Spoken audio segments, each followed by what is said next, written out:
Hi friends, after long time நான் சாம்பார் சாதம்னு ஒன்று பண்ணேன். ஆனால் அது எங்கே கொண்டு வந்து நிறுத்தியிருக்குன்னு தெரில. தண்ணி அதிகமாக ஊற்றினான்றது ஒரே தண்ணி மயம்தான். அதுக்கப்புறம் வச்சு சுண்டை வச்சு அது இந்த நிலமையில தான் இருக்குது. ஆனால் டேஸ்ட்டு பார்த்தா ஓரளவுக்கு நல்லா தான் இருக்குது. நீங்கள் ஃபஸ்ட்டு பார்த்தோன்னே இது என்னன்னு நினச்சிங்க? எனக்கு திடீர்னு பார்க்கும்போது சாம்பாராட்ட தோணுச்சு. இப்பயே அது மாதிரி தான் இருக்குது. சாம்பாரில் அங்கங்கே காய்கறி இருக்கிற மாதிரி இருக்குது. டேஸ்ட் பண்ணி பார்த்தா நல்லா தான் இருந்துச்சு. உங்களுக்கு யாருக்காவது இந்த மாதிரி எக்ஸ்பீரியன்ஸு நடந்திருக்கா?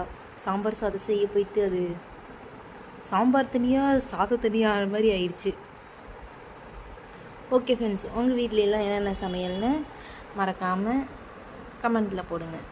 மறக்காமல் நம்ம சேனலை லைக் பண்ணுங்கள், ஷேர் பண்ணுங்கள், மறக்காமல் சப்ஸ்கிரைப் பண்ணிடுங்க. Bye.